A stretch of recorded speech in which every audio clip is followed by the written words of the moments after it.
യോഹന്നാന്റെ സുവിശേഷം 5-ാം അധ്യായം 6-ാമത്തെ വാക്യം. യോഹന്നാൻ 5:6. അവൻ കിടക്കുന്നത് യേശു കണ്ടു. ഇങ്ങനെ ഏറിയ കാലമായിരിക്കുന്നുവെന്നറിഞ്ഞു. നിനക്ക് സൗഖ്യമാകുവാൻ മനസ്സുണ്ടോ എന്ന് അവനോട് ചോദിച്ചു. Praise the Lord. സ്തോത്രം. നമുക്ക് ഏറെ പരിചിതമായ ഒരു വേദഭാഗമാണിത്. എന്നാൽ ഇതിനകത്തുനിന്ന് ഈ വാക്യം നമ്മളെ ഓർപ്പിക്കുന്ന ഒരു സന്ദേശമുണ്ട്. ദൈവപ്രവൃത്തിക്ക് വേണ്ടി ഒരുക്കപ്പെടുന്ന മനസ്സ് എന്നൊരു കാര്യമാണ് ഈ വാക്യം നമ്മളെ പ്രത്യേകിച്ച് ഓർപ്പിക്കുന്നത്. എനിക്ക് തോന്നുന്നത് നമ്മൾ വായിച്ച ഈ വേദഭാഗം മുഴുവനും, ഈ പാസേജ് മുഴുവനും ഏതെങ്കിലും ഒരു പ്രത്യേക ഒരു കാര്യം നമ്മളെ പഠിപ്പിക്കുന്നു എന്ന് നമ്മൾ ചിന്തിച്ചാൽ അത് മിക്കവാറും ഇതായിരിക്കും. ദൈവം നമുക്ക് വേണ്ടി പ്രവർത്തിക്കാനും കർത്താവിൻ്റെ ഒരു ഇഷ്ടം നമ്മിൽ നടക്കുവാനുമൊക്കെ മനസ്സുകൊണ്ട് ഒരുക്കപ്പെടുന്നത് എങ്ങനെ എന്ന ഒരു മെസ്സേജ്. അത് എൻ്റെ മനസ്സിലത് സ്ട്രൈക്ക് ചെയ്തത്, ഞാൻ പഞ്ചാബിൽ ആയിരുന്ന സമയത്ത് ഞാനവിടെ താമസിച്ച ഒരു ദൈവദാസനോടൊപ്പം അദ്ദേഹത്തിൻ്റെ ഭവനത്തിലാണ്. അപ്പം അദ്ദേഹമാണ് പല സ്ഥലങ്ങളിൽ കൊണ്ടുപോവുകയും എല്ലാം ചെയ്തത്. അപ്പം ഇദ്ദേഹത്തിൻ്റെ പ്രവർത്തനത്തെക്കുറിച്ചും അതിൻ്റെ ആരംഭത്തെക്കുറിച്ചെല്ലാം ഞങ്ങൾ ഒത്തിരി സംസാരിച്ചു. ഒരു ഗ്രാമത്തിലാണ് അദ്ദേഹം പ്രവർത്തിക്കുന്നത്. ഗ്രാമം എന്ന് പറഞ്ഞാൽ അദ്ദേഹം എന്നെ കാണിച്ചു തന്നു. ആ ഗ്രാമത്തിൻ്റെ അദ്ദേഹം താമസിക്കുന്ന ആ ചർച്ച് നടക്കുന്നതിൻ്റെ ഇടതുവശത്ത് ഒരാൾ ദൈവം താമസിക്കുന്നുണ്ട്. വലിയ കൊടിയോ കൂട്ടി, പുള്ളി ഒരു മന്ത്രവാദി, അവിടെ ആൾക്കാർ വരും. അതിന് വലതുവശത്ത് വേറൊരാൾ ദൈവം താമസിക്കുന്നത്, അവിടെയും മന്ത്രവാദമൊക്കെ നടക്കും, ആൾക്കാർ വരും. അപ്പോൾ ഇതിൻ്റെ പുറകുവശത്ത് ഒരു മുസ്ലിങ്ങളുടെ ദ്വാരയുണ്ട്, സിഖുകാരുടെ ഇതുണ്ട്, അതുപോലെ മുസ്ലിങ്ങളുടെയും ഒരു പുണ്യസ്ഥലം അവിടെ ഉണ്ട്. അപ്പോൾ അങ്ങനെ അതിനൊക്കെ ചുറ്റപ്പെട്ട ഒരു സ്ഥലത്താണ് അദ്ദേഹം താമസിക്കുന്നത്.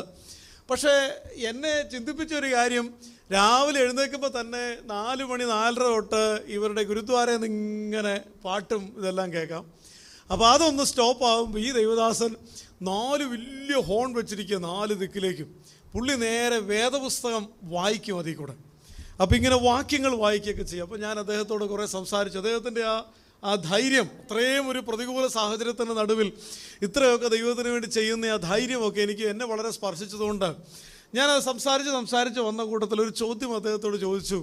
ഇതുപോലെ ദൈവം ഈ പ്രദേശത്ത് ഇത്രയും ആളുകളെ കർത്താവിലേക്ക് നടത്താൻ മുഖാന്തരമായി, അത് ഒത്തിരി സന്തോഷമുണ്ട്.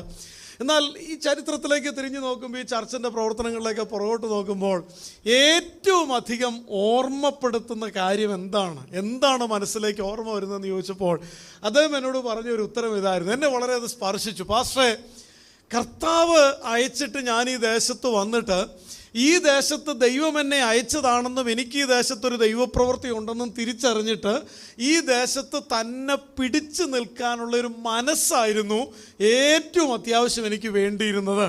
അപ്പോൾ അദ്ദേഹം എന്നോട് നേരെ അദ്ദേഹത്തിൻ്റെ ആരംഭകാലത്തെക്കുറിച്ചൊക്കെ പറഞ്ഞു. അവിടെ അദ്ദേഹം ചെന്നതിൻ്റെ കാരണം തന്നെ ഒരു കുടുംബം അവിടെ ഉണ്ട്, ഒരു സഹോദരി. അപ്പോൾ അവർ വിശ്വാസികളാണ്, പക്ഷേ ചർച്ചൊന്നും അവിടെ ഒന്നുമില്ല. ഏതോ ഒരു സ്ഥലത്ത് വെച്ച് അവർ കർത്താവിനെ അറിഞ്ഞു എന്നുള്ളൂ. അപ്പോൾ അവരെ ബേസ് ചെയ്താണ് ഇദ്ദേഹം അവിടെ പ്രവർത്തിക്കാൻ ചെല്ലുന്നത്. ഒരു വാടക വീടൊക്കെ എടുത്തു. അപ്പോൾ ഈ സഹോദരിയാണെങ്കിൽ അത്രയ്ക്ക് അങ്ങ് സോഫ്റ്റ് അല്ല, ഭയങ്കര സ്ട്രിക്റ്റ് ആയിട്ടുള്ള ഒരാളാണ്. അപ്പോൾ രാവിലെ കൃത്യം 8 മണിക്ക് 7 മണിക്ക് എങ്ങാണ്ട് ഈ സിസ്റ്ററുടെ വീട്ടിൽ ചെന്ന് അവർ വിളിച്ചെഴുന്നേൽപ്പിക്കണം. അപ്പോൾ വിളിച്ചെഴുന്നേൽപ്പിച്ചിട്ട് വേണം അവിടെ ഒരു ആരാധന അവരുടെ വീട്ടിൽ നടത്തിയിട്ട് തിരിച്ചു പോരണം. അപ്പോൾ പലപ്പോഴും അവിടെ ചെല്ലുമ്പോൾ പുള്ളിക്കാരത്തേക്ക് എഴുന്നേൽക്കാൻ മനസ്സില്ല. അപ്പം വിളിക്കുമ്പോൾ പറയും, ഇന്ന് ആരാധന വേണ്ട. അപ്പം ഇവർ ഭാര്യയും ഭർത്താവും കുഞ്ഞു പിള്ളേർ 2 പേരും അവർ പലപ്പോഴും എന്നോട് പറഞ്ഞുകൊണ്ട് കരഞ്ഞോട് ഞങ്ങളിങ്ങനെ വരും. എന്നിട്ട് വീട്ടിൽ വന്ന് ഞങ്ങളിരുന്ന് ആരാധിക്കും.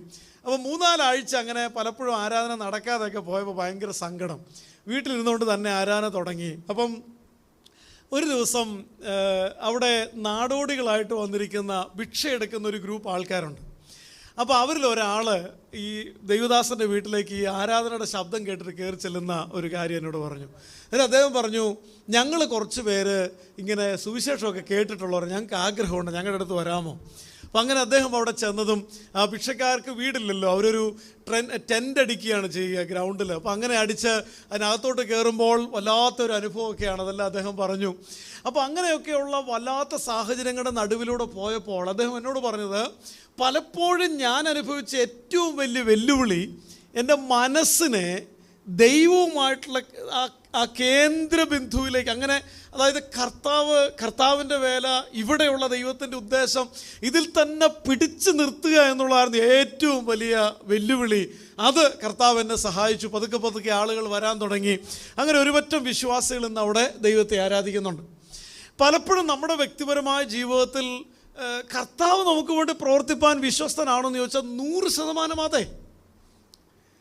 നമ്മൾ വിശ്വസിക്കുന്ന എന്താ? 2-3 പേർ എൻ്റെ നാമത്തിൽ കൂടി വരുന്നിടത്ത് എൻ്റെ സാന്നിധ്യമുണ്ടെന്ന് കർത്താവ് പറഞ്ഞിട്ടുണ്ടെങ്കിൽ ഇന്ന് നമ്മളിരിക്കുന്ന ഈ ആലയത്തിൽ കർത്താവ് വന്നിട്ടുണ്ട്. കർത്താവ് നമ്മുടെ അരികിൽ നിൽപ്പുണ്ട്.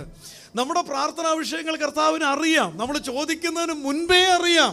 നമ്മുടെ കണ്ണിൽ നിന്ന് ഒരു തുള്ളി കണ്ണുനീര് വീഴുമ്പോൾ കർത്താവിൻ്റെ മനസ്സാണ് നോവുന്നത്, വേദനിക്കുന്നത്. അപ്പോൾ അതുപോലെ നമ്മെ സ്നേഹിക്കാൻ, അതുപോലെ നമുക്കായി കരുതാൻ, സന്തോഷമായിട്ട് നമ്മുടെ കൂടെ നിൽക്കാൻ കർത്താവ് 100% റെഡിയാണ്. പക്ഷെ ഒരു പ്രശ്നമുണ്ട്. ഈ വേദഭാഗത്തിൽ 38 വർഷമായിട്ട് ഒരു മനുഷ്യൻ ആ കുളക്കരയിൽ കിടക്കുകയാണ്. അപ്പം കർത്താവ് അവിടെ വന്നേച്ച് ഈ മനുഷ്യനോട് ചോദ്യം ചോദിക്കുകയാണ്, സൗഖ്യമാകുവാൻ മനസ്സുണ്ടോ?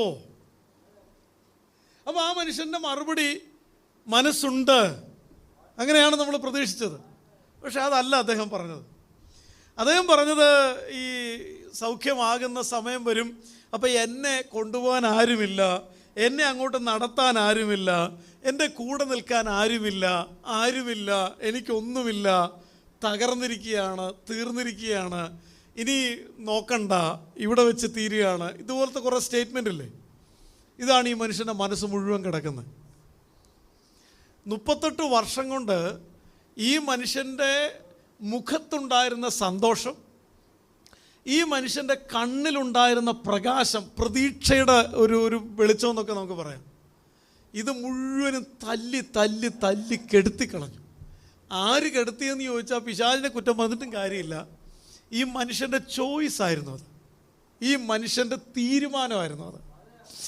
അപ്പം കർത്താവ് നമ്മളെ ഓർപ്പിക്കുന്നത്, ഇവിടെ ഇരിക്കുന്ന നമ്മളൊക്കെ, നമുക്കെല്ലാവർക്കും ഓരോരോ സാഹചര്യമുള്ളവരാണ്.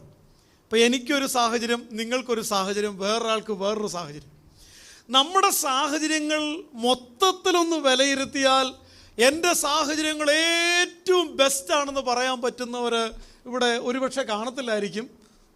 ചിലപ്പോൾ ചിലരെല്ലാം കാണുമായിരിക്കും, എനിക്ക് ഏറ്റവും ബെസ്റ്റ് സാഹചര്യമാണ് എൻ്റെ ദൈവം തന്നിരിക്കുന്നതെന്ന് പറയുന്നവർ. പക്ഷെ എല്ലാവരും അങ്ങനെയല്ല. ബഹുഭൂരിപക്ഷം ആളുകളുടെയും സാഹചര്യത്തെ മൊത്തത്തിലൊന്ന് നമ്മൾ പറയത്തില്ലേ, കൂട്ടി കിഴിച്ച് ഹരിച്ച് ഗുണിച്ച് നോക്കിക്കഴിഞ്ഞാൽ ഭയങ്കര ഒരു വേദനപ്പെടുന്ന സാഹചര്യം ചിലർ പറയും, പ്രതീക്ഷ തല്ലിക്കെടുത്തുന്ന സാഹചര്യമെന്ന് വേറെ ചിലർ പറയും, കണ്ണിലെ പ്രതീക്ഷയുടെ വെളിച്ചം മങ്ങിപ്പോകുന്ന സാഹചര്യമെന്ന് പറയും. അത് ഓരോരുത്തർക്കും ഓരോ രീതിയാണ്, എന്ത് വേണമെങ്കിലും പറയാം. പക്ഷെ ആ സാഹചര്യം മുഴുവനും കൂടെ നമ്മുടെ മനസ്സിൽ രൂപപ്പെടുത്തിയിരിക്കുന്ന ഒരു കാഴ്ചപ്പാടിന് ഒരു പ്രശ്നമുണ്ടെന്നാണ് ഈ ഭാഗം നമ്മളെ പഠിപ്പിക്കുന്നത്. ആ കാഴ്ചപ്പാടിൻ്റെ പ്രശ്നം ഇതാണ്. ആ കാഴ്ചപ്പാട് കർത്താവിനെ നോക്കുമ്പോൾ കാണുന്നത് കംപ്ലൈൻറ്റുകൾ മാത്രമല്ലേ. ശരിക്കും ഈ മനുഷ്യന് 38 വർഷം കൊണ്ട് സംഭവിച്ചത്, ഈ വ്യക്തിയുടെ മനസ്സങ്ങ് മുരടിച്ച് അങ്ങ് തകർന്ന് അങ്ങ് തരിപ്പണമായി പോയിട്ട് ഇപ്പോൾ വാസ്തവത്തിൽ കർത്താവ് പ്രവർത്തിക്കാൻ റെഡിയായിട്ട് അടുത്ത് വന്ന് നിൽക്കുകയാണെങ്കിൽ പോലും ഈ മനുഷ്യനിപ്പം അങ്ങനെ ഒരു പ്രതീക്ഷ പോലും ഇല്ല. എന്നുവെച്ചാൽ വേറൊരു വിധത്തിൽ പറഞ്ഞാൽ അദ്ദേഹത്തിൻ്റെ സാഹചര്യവുമായിട്ട് അദ്ദേഹം അങ്ങ് പൊരുത്തപ്പെട്ടു. പക്ഷെ അതല്ല വേണ്ടിയത്. ഇപ്പം നമ്മുടെ ശരീരത്തിലൊരു മുള്ള് കയറിയാൽ, ഇപ്പം കാലിലൊരു മുള്ള് കയറിയാൽ നല്ല വേദന എടുക്കും. അപ്പം നമ്മൾ എന്ത് ചെയ്യും? ആ മുള്ളെടുത്ത് കളയും. പക്ഷെ അതിൻ്റെ ഒരറ്റം ഒടിഞ്ഞകത്തിരുന്നു എന്ന് വിചാരിച്ചേ, ആ വേദന ഇങ്ങനെ. അപ്പം നമ്മളെന്താ ചെയ്യുന്നത്? ഒന്നുകിൽ അതിനെ തുരന്ന് അതിനകത്ത് എടുത്ത് കളയണം. പക്ഷെ അത് കളയാതെ, അതിനെ ഗൗനിക്കാതെ കൊണ്ടു നടന്ന് പതുക്കെ ശരീരം എന്ത് ചെയ്യുമെന്ന് ചോദിച്ചാൽ ഇതിനെ പുറത്തുള്ള ഒരു ശ്രമം നടത്തും. അങ്ങനെ ആ ഭാഗം മുഴുവനും പഴുക്കുന്നു, മൊത്തം പ്രശ്നം. ഇതുമായിട്ട് സമരസപ്പെട്ട് മുന്നോട്ട് പോകുന്നൊരു സാഹചര്യം എന്ന് പറയുന്നത് ഒരിക്കലും നല്ലതല്ല. ശരിക്കും പറഞ്ഞാൽ നമ്മുടെ ജീവിത സാഹചര്യത്തിൻ്റെ ഉത്തരവാദി അത് പിശാചാണോ? ആയിക്കോട്ടെ, നമുക്കൊരു പ്രതിസന്ധി അനുവദിച്ചു എന്ന് വിചാരിച്ചു, ഇല്ലെങ്കിൽ ദൈവം അത് അനുവദിച്ചു എന്ന് വിചാരിച്ചു.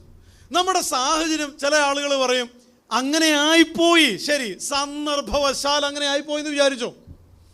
ഈ സമ്മർദ്ദങ്ങൾ കൊണ്ട് അങ്ങനെ ആയിരുന്നു, എങ്ങനെ, കാരണം എന്തോ ആയിക്കോട്ടെ. നമ്മൾ ദീർഘനാളുകളായി ആയിരിക്കുന്ന നമ്മുടെ ചുറ്റുവട്ടത്തെക്കുറിച്ച് ഞാൻ സംസാരിക്കുന്നത്. അതൊക്കെ അങ്ങനെ പോകത്തെ ഉള്ളെന്നേ. ഇനിയിപ്പം എന്തോ ചിന്തിക്കാനാ, ഇനി എവിടെ പ്രതീക്ഷ കാണാനാ ഇതിനകത്ത്? ഇങ്ങനെ അവസാനം അത് കംപ്ലൈൻ്റായി ആ ദൈവം പ്രവർത്തിക്കാൻ അടുത്തു വന്ന് നിൽക്കുമ്പോൾ പോലും ആ കരങ്ങളിലേക്കൊന്ന് മുറുക്ക പിടിച്ചിട്ട് ഇതിൽ നിന്നൊന്ന് ചാടി എഴുന്നേറ്റ് പുറത്തേക്ക് വരാനും, ഇല്ലെങ്കിൽ ആ കർത്താവിൻ്റെ കണ്ണുകളിലേക്ക് പ്രതീക്ഷയോടെ നോക്കിയിട്ട്, വേദപുസ്തകത്തിൽ അങ്ങനെ ചിലരുണ്ട് കേട്ടോ. ഓർക്കുന്നില്ലേ? യേശുവേ ദാവീദ് പുത്രോ എന്നോട് കരുണ തോന്നണമേ, നീ മിണ്ടാതിരിക്കുന്നു പറഞ്ഞപ്പോൾ അവൻ ആദ്യ ശബ്ദത്തോടെ നിലവിളിച്ചു. അതാണ് ഞാൻ പറഞ്ഞു വരുന്നൊരു സാഹചര്യം. അവൻ്റെ സാഹചര്യം എന്താണെന്നല്ല അവൻ്റെ വിഷയം.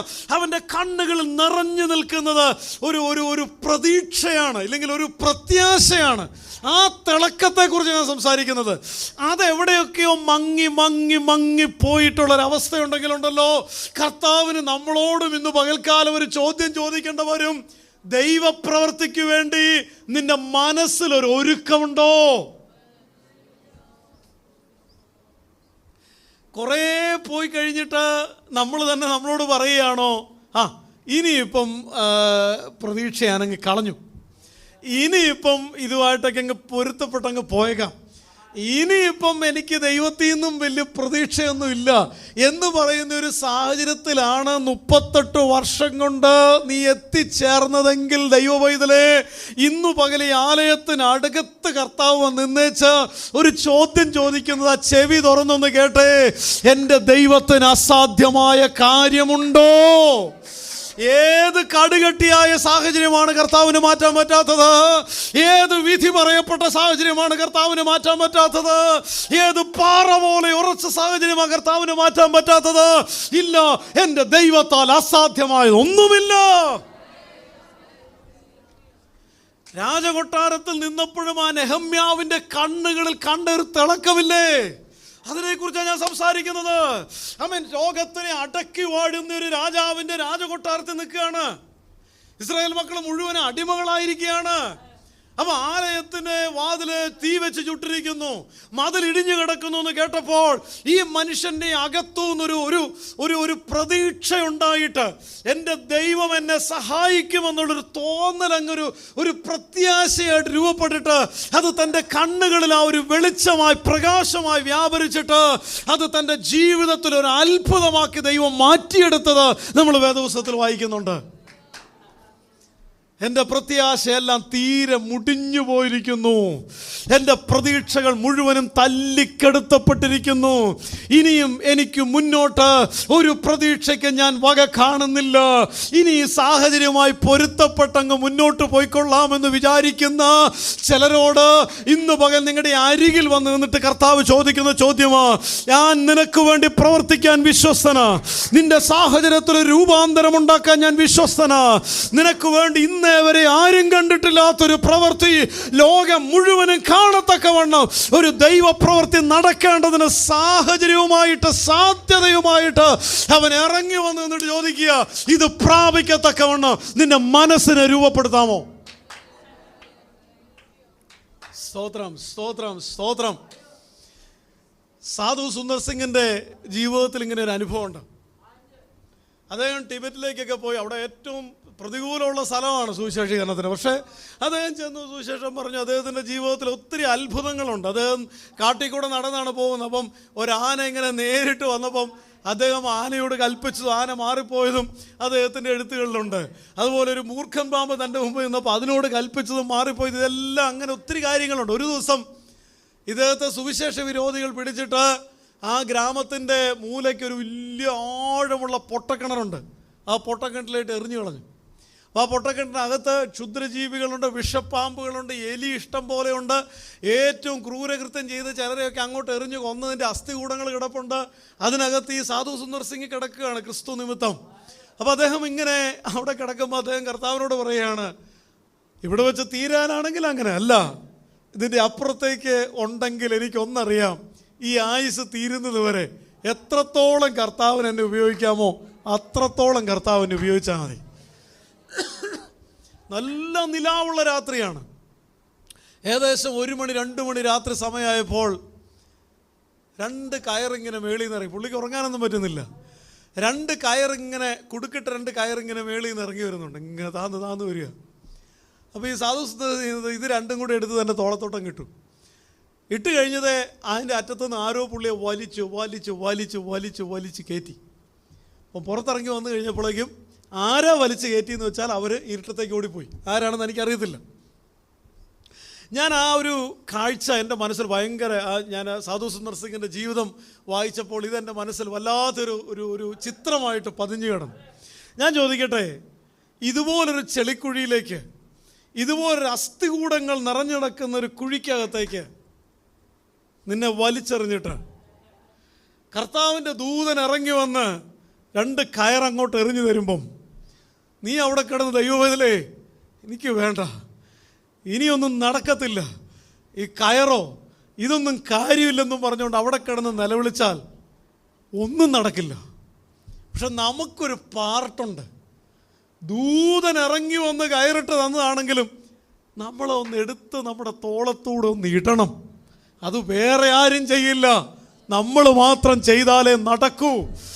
നിന്റെ പ്രാർത്ഥനാ മുറിയിൽ നിരാശയുടെ വാക്കുകൾ പിശാച് എത്രയധികം മനസ്സിലേക്ക് മന്ത്രിച്ചാലും ഞാൻ പറയും, തിരിച്ചു പറയണം, ഇല്ല, എനിക്ക് പ്രതീക്ഷയുണ്ട്, ഇല്ല, ഈ സാഹചര്യത്തിനപ്പുറത്തൊരു പ്രവൃത്തിയുണ്ട്, ഇല്ല, എൻ്റെ മനസ്സ് ഞാൻ വിട്ടു കൊടുക്കത്തില്ല, ഇല്ല, ഞാൻ തളരുകയില്ല. എൻ്റെ കർത്താവ് എൻ്റെ അരികിൽ വന്ന് നിന്ന് എൻ്റെ മനസ്സിനെ ഞാൻ ഒരുക്കിക്കൊണ്ടേയിരിക്കും ഒരു ദൈവ പ്രവൃത്തിക്ക് വേണ്ടി.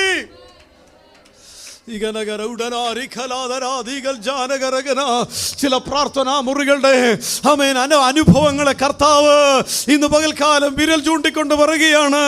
ആ മുറികളിൽ പ്രതീക്ഷ നിറഞ്ഞേ മതിയാകൂ, ആ മുറികളിൽ പ്രത്യാശ നിറഞ്ഞേ മതിയാകൂ, ആ മുറികളിൽ കണ്ണുകളിൽ ഒരു പ്രതീക്ഷയുടെ ഒരു വെട്ടം കർത്താവിന് കണ്ടേ പറ്റൂ. അരികിൽ വന്ന് നിന്നാലും നീ ഇവിടെ വെച്ച് തീർന്നു എന്ന് പറഞ്ഞുകൊണ്ടിരുന്നാൽ കർത്താവിന്റെ പ്രവൃത്തി നീ പ്രാപിക്കില്ല. ഒരു മനസ്സൊരുക്കം ഇന്ന് പകൽക്കാലം ദൈവത്തിന്റെ പരിശുദ്ധാത്മാവ് നമ്മിൽ നിന്നും ആഗ്രഹിക്കുന്നു. ദൈവമക്കളെ, പ്രൈസ് ദി ലോർഡ്, ഹല്ലേലൂയ. ഈ എബ്രായ ലേഖനത്തില് വിശ്വാസ വീരന്മാരുടെ പട്ടിക പറയുന്നിടത്ത് എടുത്തു പറയുന്ന ഒരു കാര്യമുണ്ട്. ഹല്ലേലൂയ, സ്തോത്രം. അവർ വിട്ടേച്ചു പോകുന്നതിനെ തെരഞ്ഞുവെങ്കിൽ തിരിച്ചു പോകാൻ ചാൻസ് ഏറെ ഉണ്ടായിരുന്നു. എങ്കിലും അവരോ അധികം നല്ലതിനെ, സ്വർഗീയമായതിനെ തന്നെ കാക്ഷിച്ചിരുന്നു. അതുകൊണ്ട് ദൈവം അവരുടെ ദൈവമെന്ന് വിളിക്കപ്പെടാൻ ലജ്ജിച്ചില്ലെന്ന്.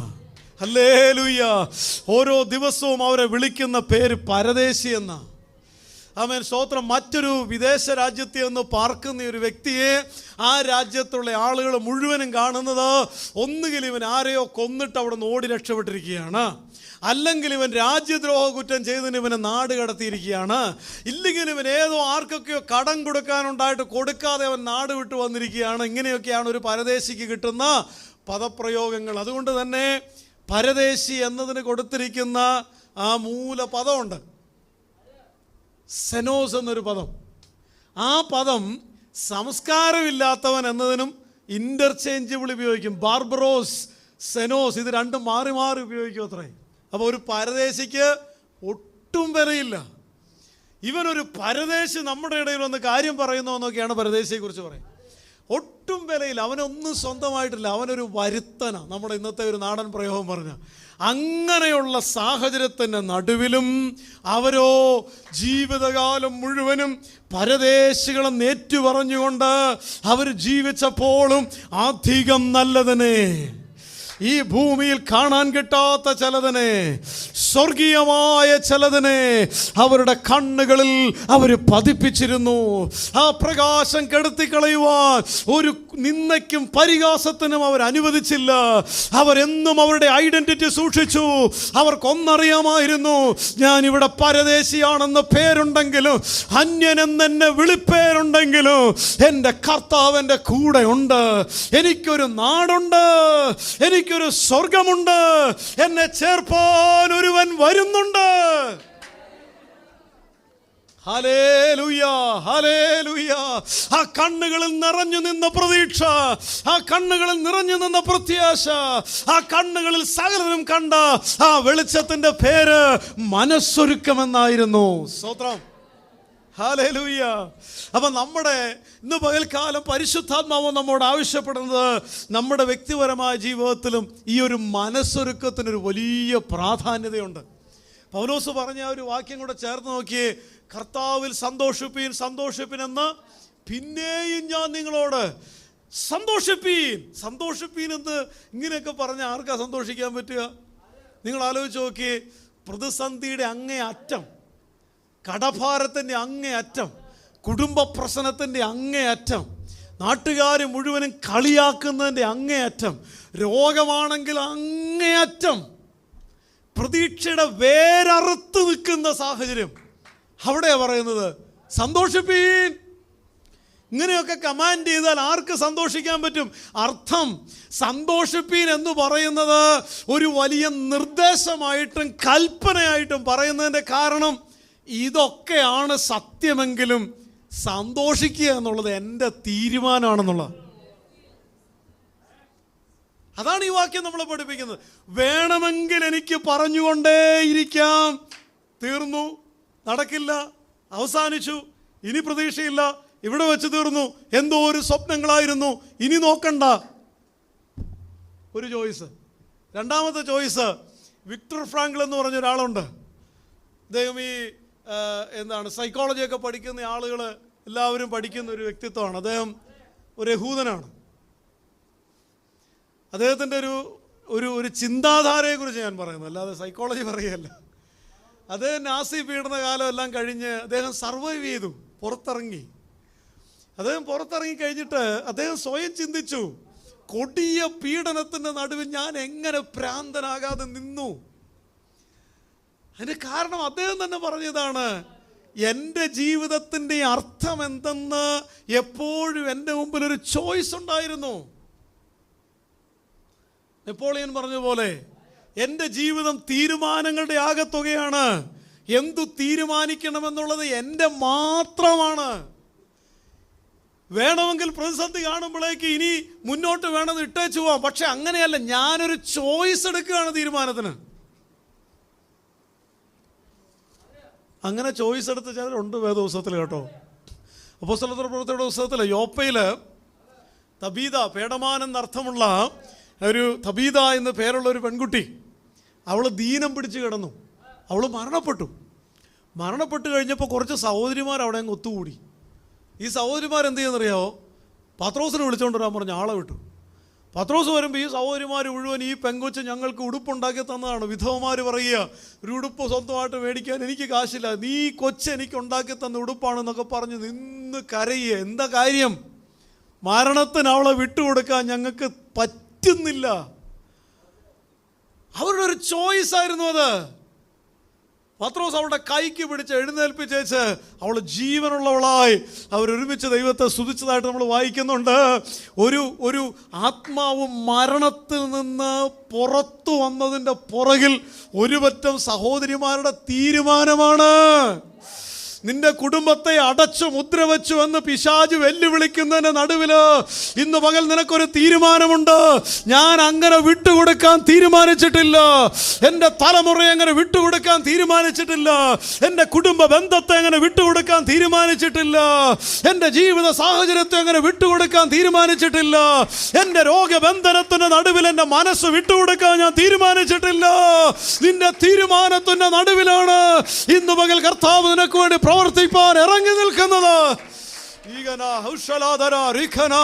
അടച്ചു മുദ്ര വെച്ചു എന്ന് നിരാശപ്പെടുന്ന ചില ജീവിത സാഹചര്യങ്ങളുമായി ദൈവസന്നിധിക്കുന്ന ചിലരോട് പരിശുദ്ധാത്മാവ് പറയുന്നു, നിനക്കൊരു തീരുമാനമുണ്ട്. ഈ തീരുമാനത്തെ നീ ഒന്ന് മാറ്റുമോ? നിന്റെ മനസ്സിന്റെ ചിന്തകളെ ഒന്ന് തിരുത്തി കുറിക്കുമോ?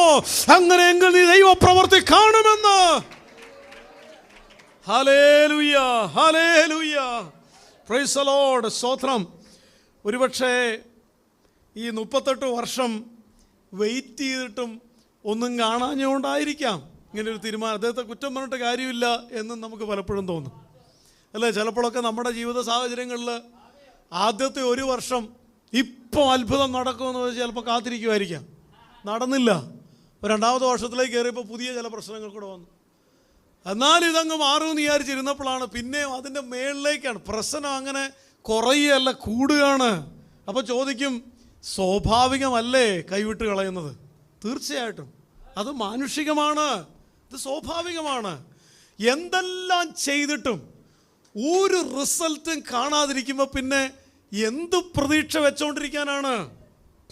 ചിലരൊക്കെ എന്നോട് ചോദിച്ചിട്ടുണ്ട്, എന്ത് പ്രതീക്ഷ ഇനി വെച്ചോണ്ടിരിക്കാനാ? നോക്കിക്കേ, മുന്നോട്ട് പോകുന്നവർ ഇടിഞ്ഞിടിഞ്ഞ് തകർന്ന് ഇതിൻ്റെ നടുവിൽ ഇനി എന്ത് പ്രതീക്ഷ വെച്ചോണ്ടിരിക്കാനാ? ഉത്തരവില്ലെന്ന് വിചാരിക്കരുത് കേട്ടോ, ഉത്തരമുണ്ട്. ഒരു ദിവസം യാക്കോബ് പറഞ്ഞു, എൻ്റെ മോൻ പോയില്ലേ, ഇനി എൻ്റെ നരയെ ദുഃഖത്തോടെ പാതാളത്തിൽ ഇറക്കുമെന്നും പറഞ്ഞ് ആശ്വാസം കൈക്കൊള്ളുവാൻ മനസ്സില്ലാതെ കിടന്ന് കരഞ്ഞപ്പോഴും സ്വർഗത്തിലെ ദൈവത്തോട് ചോദിച്ചിരുന്നെങ്കിൽ ദൈവത്തിനൊരു മറുപടി പറയാനുണ്ടായിരുന്നു. യാക്കോബേ, വാഗ്ദത്തങ്ങൾ ശേഷിപ്പിച്ചിട്ടുണ്ട് യാക്കോബേ, ഞാനാ പറഞ്ഞതെങ്കിൽ നീ വിചാരിക്കുന്ന പോലെ ഒന്നും അല്ല യാക്കോബേ. നിന്റെ മകൻ മരിച്ചുവെന്ന് നീ പറഞ്ഞതല്ലേ? അല്ല, വേറൊരു പദ്ധതി അണിയറയിൽ ദൈവം ഒരുക്കിക്കൊണ്ടിരിക്കുക. നീ കാണുന്നത് പോലെ അല്ല കാര്യങ്ങളെന്ന്, നീ വിധി പ്രഖ്യാപിക്കുന്ന പോലെ അല്ല നിന്റെ കുടുംബത്തിന്റെ പ്രശ്നങ്ങളെന്ന്, നീ തീരുമാനിച്ചതുപോലെ അല്ലെന്ന്, പിശാച് നിന്റെ മനസ്സിലേക്കിട്ട ചിന്ത പോലെ അല്ലെന്ന് ദൈവം തമ്പുരാൻ തന്റെ സ്വർഗത്തിൽ നിന്ന് ചിലത് എഴുതി വെച്ചിട്ടുണ്ട്. അതേ നടക്കത്തുള്ളൂ, അതേ നടക്കാൻ പാടുള്ളൂ.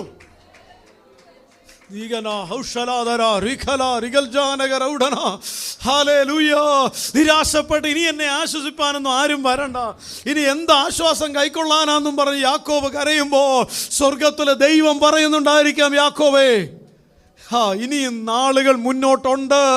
നിന്റെ കണ്ണുകൊണ്ട് തന്നെ നീ നിന്റെ മകനെ ദൈവം നടത്തിയ വഴികൾ കാണുമെന്ന് സ്വർഗത്തിലെ ദൈവം ഒരുപക്ഷെ യാക്കോബിനോട് പറയുന്നുണ്ടായിരിക്കാം. ഹല്ലേലൂയ, സ്തോത്രം.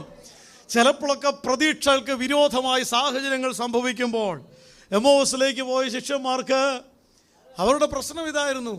അവരുടെ പ്രതീക്ഷകളൊക്കെ താളം തെറ്റിയതുപോലെ തോന്നി. അതോടെ നിരാശ, ഇരുട്ട്, അന്ധകാരം. കർത്താവ് കൂടെ നടന്നത് അവരുടെ മനസ്സിനെ ഇങ്ങനെ കത്തിച്ചോണ്ടിരിക്കുകയായിരുന്നു, എന്നിട്ടും തീ പിടിച്ചില്ല. ഒടുവിൽ ആ ബ്രെഡ് എടുത്ത് നുറുക്കിയപ്പോൾ അവരുടെ കണ്ണ് തുറന്നു. ഇന്ന് പകൽക്കാലം കർത്താവ് നമ്മുടെ കണ്ണൊന്ന് തുറന്നിരുന്നെങ്കിൽ, നമ്മുടെ കാഴ്ചപ്പാടൊന്ന് തുറന്നിരുന്നെങ്കിൽ, ഹല്ലേലൂയ, സ്തോത്രം. ഇനി ഒരടി മുന്നോട്ടൊരു പ്രതീക്ഷ കാണുന്നില്ലെന്ന് 100 കണക്കിന് തവണ നീ ആവർത്തിച്ചു പറഞ്ഞ സാഹചര്യത്തിന് നടുവിൽ ആ കണ്ണുകളിലൊന്ന് പ്രകാശം നിറഞ്ഞിരുന്നെങ്കിൽ, സ്തോത്രം, സ്തോത്രം. ഒരു പെങ്കൊച്ച് ജനിച്ച ആദ്യ വർഷങ്ങളിൽ തന്നെ പോളിയോ രോഗം ബാധിച്ചതിൻ്റെ ഒരു ചരിത്രം നിങ്ങൾ വായിച്ചിട്ടുണ്ടായിരിക്കും ഒരു പക്ഷേ. അവളുടെ അമ്മ അവളോട് പറഞ്ഞു, ഇല്ല മോളെ, അങ്ങനെ വിട്ടുകൊടുക്കാൻ നമ്മൾ തീരുമാനിച്ചിട്ടില്ലെന്ന് പറഞ്ഞു. അവൾ ആ കൊച്ചിനെ പ്രാർത്ഥിച്ചും വചനം പറഞ്ഞു കൊടുത്തും അങ്ങനെ കുറേ നാൾ കഴിഞ്ഞപ്പോൾ ആ കൊച്ചിൻ്റെ പോളിയോ മാറി. ചരിത്രമാണ്. പോളിയോ മാറിയിട്ട് അത് അവിടെ ഒന്നും നിന്നില്ല. ആ കൊച്ച് 1960 റോം ഒളിമ്പിക്സിൽ ലോകത്തെ മുഴുവനും മുൾമുനെ നിർത്തിയിട്ട് 3 ഗോൾഡ് മെഡൽ വാങ്ങിച്ചു. അവളുടെ പേരാണ് വിൽമ റുഡോൾഫ്. എന്താ കാര്യം എന്നറിയാമോ? ആ അമ്മയ്ക്ക് മനസ്സിലായിരുന്നു വിട്ടുകൊടുക്കാൻ. പോളിയോ ബാധിച്ച് കിടക്കുന്ന കൊച്ചിനോട് അമ്മ പറഞ്ഞു, നീ എഴുന്നേൽക്കുമെന്ന്. ഹല്ലേലൂയ. അവൾ പതുക്കെ സൗഖ്യമാകുന്ന കണ്ടപ്പോൾ ഈ അമ്മ എന്ത് പറഞ്ഞെന്നറിയാവോ? നീ ഒരു ഓട്ടക്കാരിയാവുമെന്ന് പറഞ്ഞു. അവൾ ഓടുന്നത് കണ്ടപ്പോൾ ഈ അമ്മ പറഞ്ഞു, നീ ഒളിമ്പിക്സിൽ മെഡൽ മേടിക്കുമെന്ന് പറഞ്ഞു. അതാണ് ആ കണ്ണുകളിൽ കത്തി ജ്വലിച്ച പ്രകാശം. ഇതൊരു ലോക മനുഷ്യന് പറ്റുമെങ്കിൽ ഒരു ദൈവവൈദ്യന് പറ്റത്തില്ലേ? ഹല്ലേലൂയ. പലപ്പോഴും വിട്ടുകളഞ്ഞിരിക്കുന്ന ചില സാഹചര്യങ്ങളുടെ നടുവിൽ നീ അതിനെയൊക്കെ ഒന്ന് തിരിച്ചു പിടിക്കുവാൻ ഇന്ന് പകൽക്കാലം പരിശുദ്ധാത്മാവ് ചില ഹൃദയങ്ങളെ ആഹ്വാനം ചെയ്യുകയാണ്. ഇനി എനിക്ക് സാധിക്കത്തില്ലെന്നും പറഞ്ഞ് നീ എടുത്തു മാറ്റിവെച്ച ചില വിഷയങ്ങൾ, ഇനിയൊന്നും പ്രതീക്ഷിച്ചിട്ട് കാര്യമില്ലെന്ന് പറഞ്ഞ് നീ എടുത്തു മൂലയ്ക്കോട്ട് വെച്ച കാര്യങ്ങൾ കർത്താവിൻ്റെ കയ്യിലേക്കൊന്ന് കൊടുക്കാമോ? ആ കർത്താവിൻ്റെ കണ്ണുകളിലേക്കൊന്ന് നോക്കി പറയാമോ, എൻ്റെ തലമുറ ജീവിക്കും, എൻ്റെ കുടുംബത്തിൽ ദൈവത്തിൻ്റെ വെളിച്ചമുണ്ടാകും, തകർന്ന് തരിപ്പണമെന്ന് വിധി പറയുന്ന ആ ബന്ധം അത് പുതുക്കി പണിയപ്പെടും യേശുക്രിസ്തുവിന്റെ നാമത്തിൽ.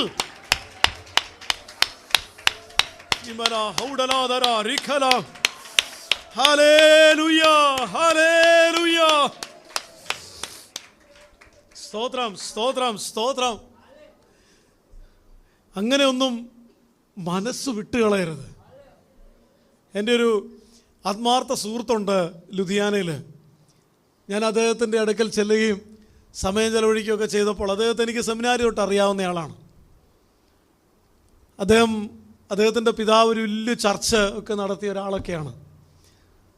പക്ഷേ ആ പിതാവിൻ്റെ മരണശേഷം ആ ചർച്ചിൽ നിന്ന് അവരൊന്നും അല്ലാതായിപ്പോയി, അവർ ഇറങ്ങിത്തിരിച്ചു. അപ്പം എൻ്റെ ഈ സുഹൃത്ത് അദ്ദേഹത്തിന് ദൈവം ലുധിയാന എന്നൊരു ദർശനം കൊടുത്തു. അങ്ങനെ ലുധിയാനയിൽ വന്ന് ആ ടൗണിൽ അദ്ദേഹത്തിന് ദൈവം അങ്ങനെ ഒരു ദർശനം കൊടുത്തപ്പം അവിടെ വന്ന് റൂമൊക്കെ വാടകയ്ക്കെടുത്ത് സുവിശേഷ പ്രവർത്തനം തുടങ്ങി.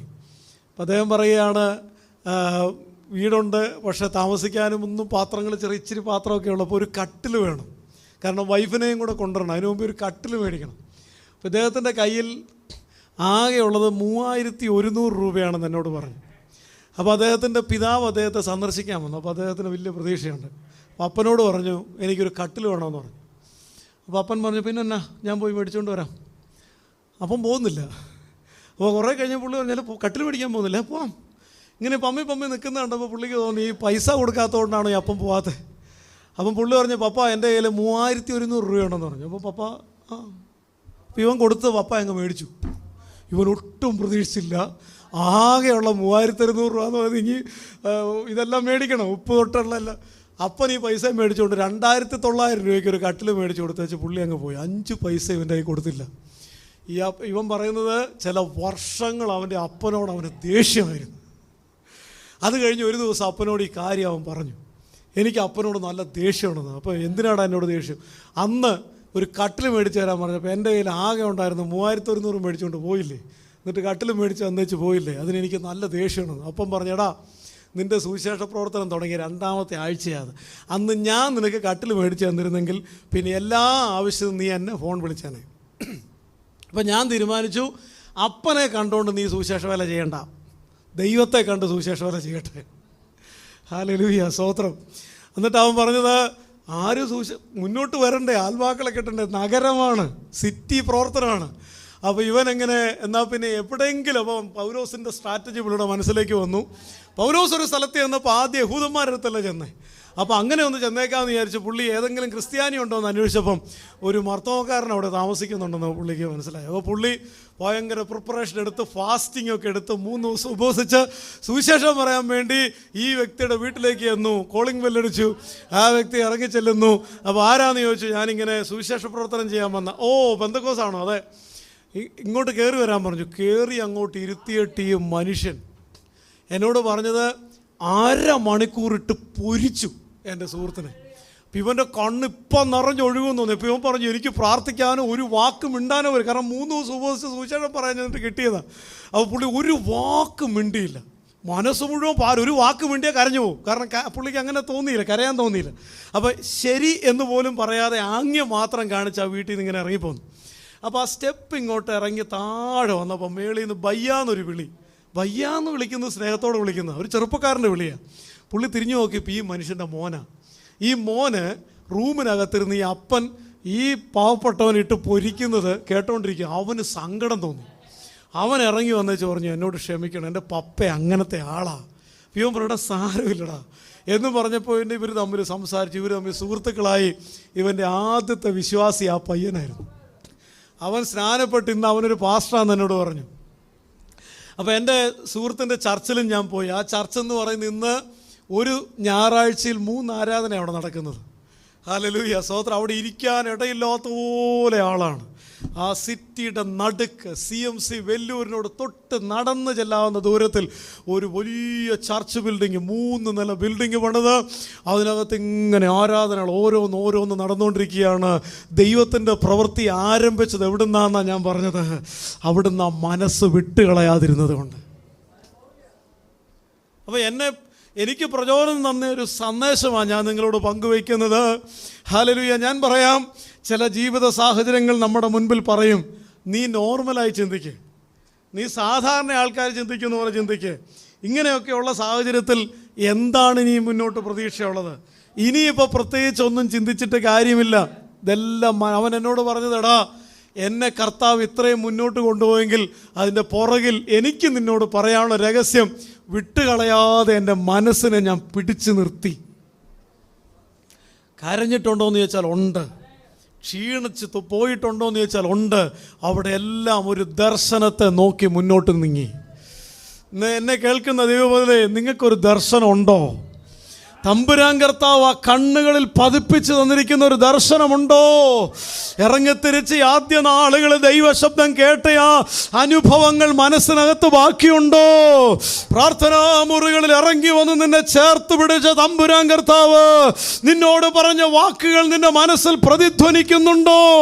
ഉണ്ടെങ്കിൽ ഉറപ്പായും നമ്മുടെ മനസ്സിനെ ഒന്ന് രൂപപ്പെടുത്താം. Hallelujah, hallelujah, hallelujah. പല ദൈവപ്രവൃത്തികളുടെയും പുറകിൽ ദൈവം ആഗ്രഹിച്ചിട്ടുള്ള ഇതാണ്. ആ എലീശയുടെ അടുക്കൽ ആ മനുഷ്യൻ വന്നില്ലേ, കുഷ്ഠരോഗിയായിട്ടുള്ള മനുഷ്യൻ വന്നേച്ച് അവൻ വന്നേച്ച് നിൽക്കുന്ന സമയത്ത് പ്രവാചകൻ പറഞ്ഞു, ഇങ്ങോട്ട് വരണ്ട. കൂടാരത്തിനകത്തേക്ക് വിളിച്ച് അങ്ങനെ ആ കുഷ്ഠരോഗത്തിൻ്റെ മീതെ കൈയൊക്കെ ഇങ്ങനെ ആട്ടി അങ്ങനെ ചില വാക്കുകളൊക്കെ പറഞ്ഞ് അങ്ങനെ സൗഖ്യം വരുത്തും എന്നൊക്കെ വിചാരിച്ചിരുന്ന സന്ദർഭത്തിലാണ് പ്രവാചകൻ പറയുന്നത്, യോർദാനിൽ പോയി 7 പ്രാവശ്യം മുങ്ങിയേച്ച് വരാൻ പറ. എന്ന് വെച്ചാൽ വിഷയം വേറൊന്നുമല്ല, മനസ്സിനൊരു മാറ്റം ഉണ്ടാകണം. ആ മനസ്സിൻ്റെ പ്രശ്നം, നയമാൻ്റെ പ്രശ്നം, ഞാനൊരു സർവ്വസൈന്യാധിപനാണ്. അപ്പം ഞാൻ ഇസ്രായേലിലേക്ക് ചെല്ലുമ്പോൾ എനിക്ക് അതിനനുസരിച്ചുള്ള ഗെറ്റപ്പുണ്ട്, സ്ഥാനമുണ്ട്, മാനമുണ്ട്. അപ്പോൾ അതനുസരിച്ച് എനിക്ക് ട്രീറ്റ്മെൻറ്റ് വേണം. പക്ഷേ ദൈവം ആഗ്രഹിച്ചത് ആ കാഴ്ചപ്പാട് ദൈവപ്രവൃത്തിക്കൊരു തടസ്സമാണ്. അപ്പോൾ അവിടുന്ന് നീ ചെയ്യേണ്ടത് ഞാനൊന്നുമല്ല, ഞാൻ ഏതുമല്ല എന്നുള്ള ആ മാനസികാവസ്ഥയിലേക്ക് നീ ഒന്ന് താഴണം. അവിടെ ദൈവപ്രവൃത്തി നടക്കത്തുള്ളൂ. യോർദാനിലേക്ക് ചെല്ലാൻ തന്നെ ആൾക്കാർ അവനെ നിർബന്ധിച്ച് കൊണ്ടുവന്നു. അവിടെ ചെന്നപ്പോൾ ആദ്യം ഞാൻ ചെയ്തത് എന്തായിരിക്കും? ആ പുറംകുപ്പായം, രാജവസ്ത്രം, സർവ്വസൈന്യാധിപൻ്റെ അധികാര ചിഹ്നങ്ങളുള്ള രാജവസ്ത്രം അങ്ങോട്ട് മാറ്റിവെക്കുകയാണ്. അതിൻ്റെ അകത്ത് താനിട്ടിരിക്കുന്ന ആ കാലഘട്ടത്തിൽ ഏറ്റവും വിലപിടിപ്പുള്ള, കണ്ടാൽ തന്നെ ഒരു നോബിൾ ലുക്ക് തോന്നിക്കുന്ന ആ വസ്ത്രമുണ്ട്, അതും മാറ്റി. ഇനിയിപ്പോൾ ഐഡൻറ്റിറ്റി ഒന്നുമില്ല. അർദ്ധനഗ്നനായിട്ട് സാധാരണക്കാരനെ പോലെ തൻ്റെ വസ്ത്രം കൊണ്ട് മറച്ചു വെച്ച കുഷ്ഠരോഗത്തിൻ്റെ സകല വടുക്കളും എല്ലാവരെയും കാണിച്ച് അങ്ങനെ നിന്ദിക്കപ്പെടാൻ തയ്യാറായി തൻ്റെ പ്രൗഢി മുഴുവനും ഇടിച്ച് പൊടിച്ച് ഇല്ലാതാക്കി ആ കലക്കവെള്ളത്തിലേക്ക് താൻ ഇറങ്ങി. 1-ാം തവണ മുങ്ങി, 2-ാം തവണ 7 പ്രാവശ്യം താൻ മുങ്ങി കഴിഞ്ഞപ്പോഴാണ് അത്ഭുതം നടക്കുന്നത്. ഇത് മനസ്സിന്റെ മാറ്റത്തിൽ അടിസ്ഥാനപ്പെട്ടതാണ്. നിന്റെ കുടുംബത്തിലെ ചില ദൈവപ്രവർത്തികൾ താമസിക്കുന്നത് ഒരുപക്ഷെ ആ മനസ്സിനകത്ത് മാറ്റമുണ്ടാകാനാണെങ്കിലോ, ഹല്ലേലൂയ, ദൈവം ഇച്ഛിക്കാത്ത, ദൈവം ആഗ്രഹിക്കാത്ത ചിലത് ആ മനസ്സിലൊരു ശുദ്ധീകരണം നടക്കാനുണ്ടെങ്കിലോ, ഒരല്പം കൂടെ ദൈവത്തോട് അടുത്ത് ചെല്ലാൻ ഉണ്ടെങ്കിലോ, മനസ്സിനകത്തുള്ള മാറ്റത്തിന് അടിസ്ഥാനപ്പെട്ടായിരിക്കാം ഒരുപക്ഷെ ചരിത്രമോർക്കുന്ന ഒരു ദൈവപ്രവൃത്തി നമുക്ക് വേണ്ടി വെയിറ്റ് ചെയ്യുന്ന ദൈവമക്കളെ. ഹല്ലേലൂയ, സ്തോത്രം. ഇത് ദൈവപ്രവൃത്തിയും മനസ്സും തമ്മിൽ ബന്ധമുണ്ടോ എന്ന് ചോദിച്ചാൽ ഈ വാക്യം പറയും, ബന്ധമുണ്ട്. ഹല്ലേലൂയ.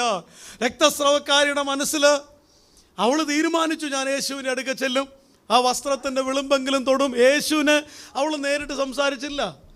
ആ വസ്ത്രത്തിൻ്റെ വിളിമ്പിൽ തൊട്ട് സൗഖ്യമായി. ഇതെന്തുകൊണ്ട് സംഭവിച്ചു? ആ മനസ്സിലെ രൂപാന്തരം കൊണ്ട് സംഭവിച്ചു. ഈ മനസ്സ് കർത്താവ് അറിഞ്ഞത് കൊണ്ട് സംഭവിച്ചു. ഒരു മനുഷ്യനോട് പറഞ്ഞിട്ടില്ലാത്ത നീറുന്ന വിഷയങ്ങൾ നിന്റെ മനസ്സിൽ കൊണ്ടു നടക്കുന്നുണ്ടെങ്കിൽ ദൈവമേ, അവൻ വളരെ കടുകട്ടിയായ ഭാരവും ചുമന്നുകൊണ്ട് നീ നടക്കുകയാണെങ്കിലും നിന്റെ മനസ്സിനെ വായിച്ചറിയുന്ന ഒരുവൻ സ്വർഗത്തിലുണ്ട്. ഇന്ന് പകല കർത്താവ് നമ്മുടെ നടുവിൽ വന്നിട്ടുണ്ട്. ആ മനസ്സിന്റെ മുറിപ്പാടുകളെ സൗഖ്യമാക്കുവാൻ കഴിവുള്ള ഒരുവനാണ് നമ്മുടെ കർത്താവ്. ഹല്ലേലൂയ, സ്തോത്രം. ആ മനസ്സിൻ്റെ പ്രത്യേകതയായിരുന്നു ആ സൗഖ്യം. അത് കഴിഞ്ഞും കർത്താവ് ആ മനസ്സിലേക്കാണ് ഒരു പ്രവൃത്തി ചെയ്തത്. എന്നെ ആരോ തൊട്ടു, സൗഖ്യം വ്യാപരിച്ചു.